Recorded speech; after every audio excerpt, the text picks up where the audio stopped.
first poem was Dust of Snow. That was part 1 of the first poem. Here is part 2 of the first poem, Fire and Ice, again by Robert Frost. Now, if I talk of fire and ice, what comes to your mind? What emotions, what things come to your mind? So, see, if I talk of fire, it's like, you want something, you have those desires. That indicates fire somewhat with that. If I talk of ice, you behave as cold as ice, like you hate that person. Yeah, that is hatred. So here when we are talking of fire and ice, we are somewhere talking about desires and hatred. So let's get to the details of the same. And we already mentioned before about Robert Frost. So once again, he was one of England's best loved poets. He made attempts to write poetry while working on a farm or teaching in a school. So he used to write it when he was working on a farm or even while teaching. For a poet, you just have to get that mood, that ambience, and then the words, they just start flowing. In 1913, his first book was published. He employed traditional patterns to write poems. His well-known poems are Stopping by Woods on a Snowy Evening, Mending Wall, The Road Not Taken, etc. Like I already mentioned earlier, these poems you had done even in grade 9, if you remember. So these are his famous poems. Now, like I mentioned, I am going to recite the poem, right? While I'm reciting, see what comes to your mind. What do these lines actually indicate to you? What do they, does your thinking match with that of the poet? So while I'm reading, concentrate, and then of course we will get on to the rhyme scheme, we will get on to the explanation, we will get on to the poetic devices as well.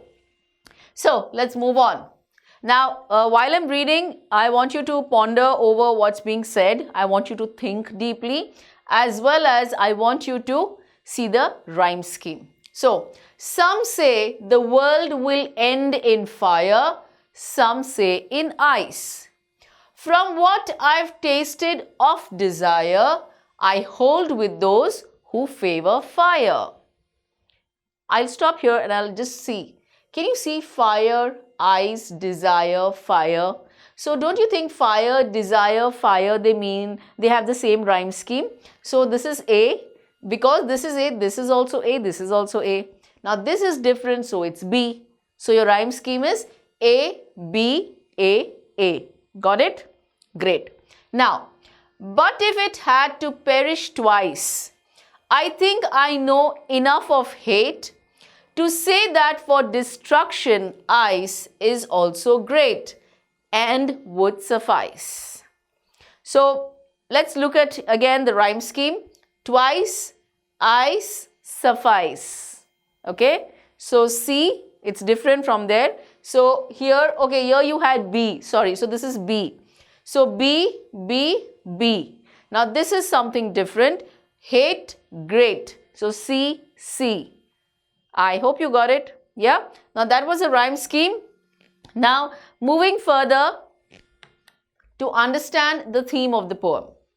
Robert Frost's poem Fire and Ice expresses the profound idea of two groups who have their own possible explanation that the world would end in either one of the two ways, and which is that by fire or ice. Now they have their own perceptions, they have their own mind process, their thought process, and they feel one says it will end by fire, the other says the world will end by ice. Both the components are compared. They are compared with self-destructing human emotions, desire and hatred. Yes, they are compared to the self-destructing. Please get that word, self-destructing. So if these emotions are on a peak, right, you are going to destroy yourself. Desire and hatred. The more you have desires, the more restless you will be to achieve them. And if you don't achieve them, you will be upset, you will be disappointed, you will never be at peace. Hatred, if you hate somebody, just think of it. It's a very strange thing. The person you hate the most, you keep thinking of the same person the most. I understand you think of him because you hate him, as in because you're angry with him. But still, he rules your mind. He is always in your heart and mind at that point of time when you hate him the most. Isn't that strange? Shouldn't it be the other way around? The person you love the most should be there on your mind, in your heart as well. But the strangest thing is, the one you hate is always there in your mind. He has captured place in your mind without paying any rent. Rent you are only paying because you are being upset, you are being disappointed. So he's enjoying the free residence over there. He's staying there with full liberty, right? So just think over it. Both fire as well as ice are just as competent in bringing the world to a faithful end. Now, both of them have this destructive power. Both of them are equally strong enough to bring an end to the world. The poet believes personally that fiery desires are capable of bringing human beings on the verge of destruction. Like I already mentioned, fiery desires. Very, full of emotion. Oh, I want it. Mom, no matter what, but I want it. You tend to even land up spoiling your relations with your near and dear ones because of those desires. Yes, think over it. Maybe currently your thing must be, okay, I want that phone. Your dad cannot afford it. Just an example. Maybe the dad cannot afford it, but still you are, so determined that no, I want it. That's a fiery desire. So that definitely it is capable of bringing human beings on the verge of destruction. Human beings, relationships, so many things. The bonds weaken. It's very destructive. Then he thinks that if the world were to end twice, maybe the world died even the second time, then icy hatred would be just as capable of ruining humans, though slowly but steadily. Icy hatred is equal. I already told you, the one you hate is there in your heart and mind all the time. Again, very gradually, very slowly, it will also give a problem there.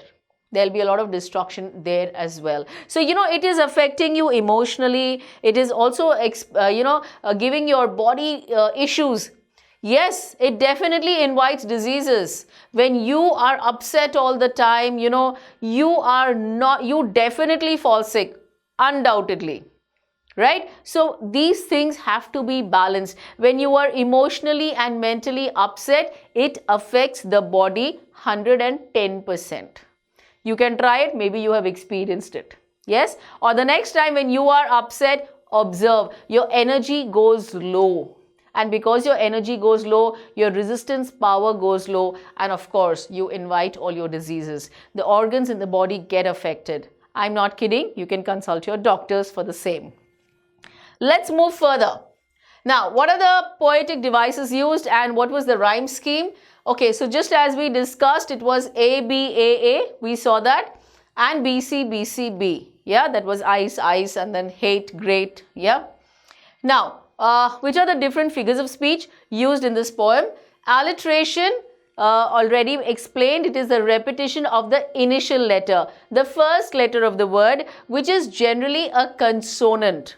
Yeah, and it is used several words marking the stressed syllable in a line of poem. So that same letter is repeated, the first letter has been repeated in 2 or more words in the same line.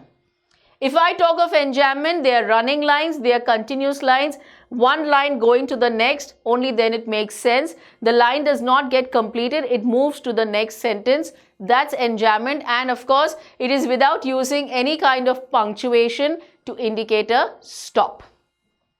Imagery is Author's words create a vivid mental picture of physical sensation. Now, imagery is when you use your senses, when you are imagining. You know, they tell you some color, they tell you some sound. You know, you're using your senses for the same, your five senses. That is the time it's imagery. You will know once we get to the lines.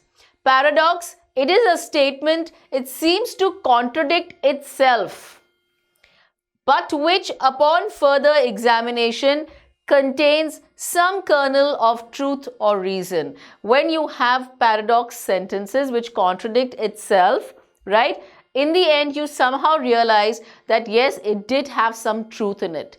Again, once you get to the lines, you will understand better.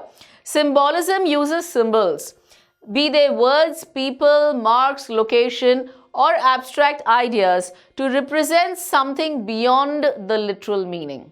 So they have some symbols, they can, you know, be, it can be any of it. It can be the people, the locations, anything, some abstract ideas, and they represent something beyond the literal meaning. What the word means, they express something more to it. So let's see, as we get to the lines, we will understand them better. Now it's time for us to understand the difficult words in the poem, yeah, so that we actually get the meaning properly. Some say the world will end in fire, some say in ice. From what I've tasted of desire, I hold with those who favor fire. But if it had to perish twice, perish as in die. If it had to perish twice, I think I know enough of hate to say that for destruction, ice is also great and would suffice. Suffice as in be sufficient. It would be enough. It would be sufficient. Let's see, what do these lines actually mean? The poet presents two opposite ideas about the end of the world. He discusses two possibilities which might be the reasons for the destruction of the world. Now he's saying there are two possibilities that how and why this world would, you know, be destroyed. He's talking about them. Now the first one he says is, by fire, the poet means uncontrolled and unending desires, greed, avarice, anger, and lust. All these put together, he's talking of fire. Now, why? Because these are uncontrollable. See, once you have desires, you know, they are unending. One gives birth to another. If one is done, you want something else. If that is done, you want something else. It is a never-ending story. Likewise, if you talk of greed, you're greedy, you want more. If you talk of the basic needs, it's fine. But if you talk of the, you know, the perks that you're looking at, the lavish facilities, they are never ending, right? Always you want something more. You are greedy for more. If you talk of money, you have enough bank balance that you can live your life and your children. But no, you still want to work double, spoil your health, and still earn some more money just to, you know, increase those big accounts. If I talk of avarice, avarice is again the same thing, the money. You are talking, you all want so much more about it that there's no end to it. You know, there's no end to that, what do you say, that cycle of the money, earning more and more money. Anger and lust, nothing is controllable, nothing is ever dying. It gives birth to more and more. It's unending. So this is where he means by fire. That's what he means by fire. This all is going to definitely destroy the world. He finds these human desires resembling fire in its nature. Just like fire destroys everything, it cannot be controlled. If it's a big blaze, you find it so difficult to control, it ruins everything, right? Likewise, he talks about these qualities. He has experienced desire and its effects. He says they are very bad. They can really ruin you, you know, get you to ashes. He knows fire to be a powerfully destructive force and sides with those who believe that humanity would be consumed by fire. See, you know, when you are, you know, surrounded, when you are enveloped with these qualities, what happens is you become insensitive. You forget your feelings. You forget, you don't feel anyone's pain. You feel nothing. You literally, your humanity, the humanity in you becomes zero. Why? Because you become so selfish. And that is the reason that makes you go on the wrong track. And eventually, the world, you are destroyed, the world is destroyed. So like one person, if he is surrounded by greed, there are many more. So likewise, the whole world comes to an end because of these, totally unending and uncontrolled emotions, uncontrolled qualities, negative qualities. Yeah. So this is how he says, I side those people, I favor those people. If they are saying that the world will be destroyed by fire, yes, I favor them, I second them, I agree to them. Then he comes to the next point. Though the poet believes that fire is the most likely way for humanity to destroy itself and the world, he also feels that the human being's capacity for destruction is so great that it could bring about this destruction more than once. It doesn't get over once. It happens more than once. This destruction is so bad. It happens once and again the whole thing is repeated. The destruction is so great that it could bring about this destruction more than once. Here the poet presents ice as another method for ending it all. Now once it is all about these, then he comes to ice. He says that is no less. If that is hot, this is chilled, this is cold. But both eventually land up ending the world. So he says, here the poet presents ice as another method for ending it all, aligning it with hatred. So when you hate somebody, you know what happens. You're never at peace. Your mind is continuously thinking about him, about her, and you are getting all the negative thoughts, your emotions are rising, and how you react to that, again, you are disturbed emotionally, mentally, and physically. It means that the end of the world could also be brought about by hatred, coldness, and indifference, as these things bring numbness to our mind and make us insensitive and cruel. Yes. They literally make your mind numb. They don't make you think. They don't let you think. The way they surround you, the way they encompass you, you are not even thinking in the right direction. You become so insensitive that it doesn't even bother you. You become so cruel. This is where hatred is the entry of one, but with hatred comes the entire family. All the negatives come. If one comes, all follow it. It's not just one, it's an entire family, right? So with hatred comes coldness. There's a lot of indifference. You become cruel. You become insensitive. Eventually what? You're destroyed. Thus, either method would be sufficient to bring about the inevitable end of the world. Either of it. Either the icy hatred or the fiery desires. Both are destructive. Both will totally ruin you and the world as a whole. Now, that was the explanation to your lines. Moving to the poetic devices. So first we'll talk about the first 4 lines, 1 to 4. Now here you have alliteration in 3 lines. So let's see. Alliteration, the repetition of the first letter, which is generally a consonant. Correct? Right? I hope you've got it. So some say, sir, sir. World, will, were. Some say, sir, sir. Are you getting it? Yes? It's coming in 2 words. Even here you have favor, fire, fur.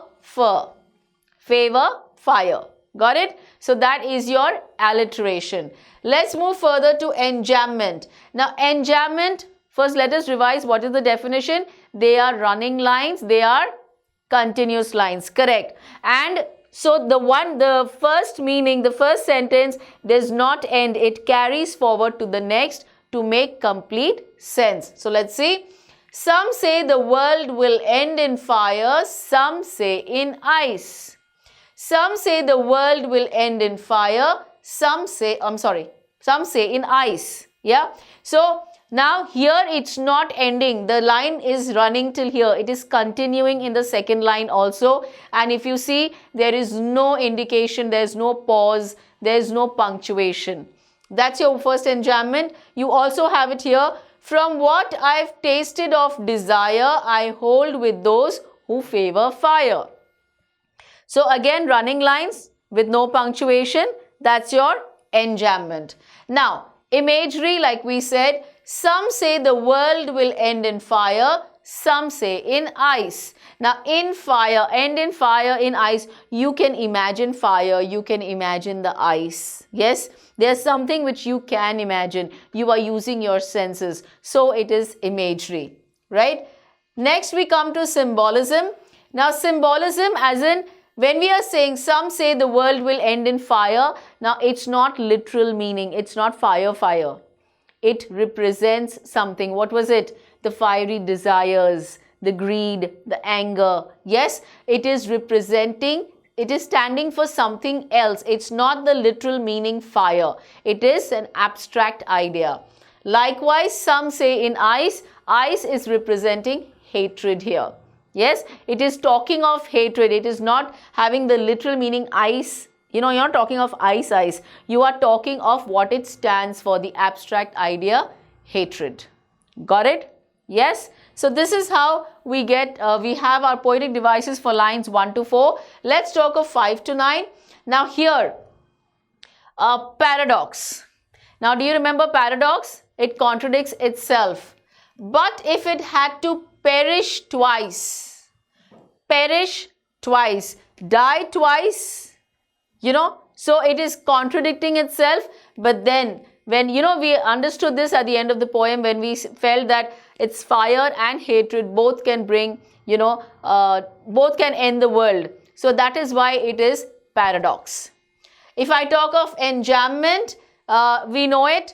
I think I know enough of hate to say that for destruction, ice is also great and would suffice. They are all continuous lines. They are running lines. There is nothing giving it a pause, no punctuation, and so it is enjambment.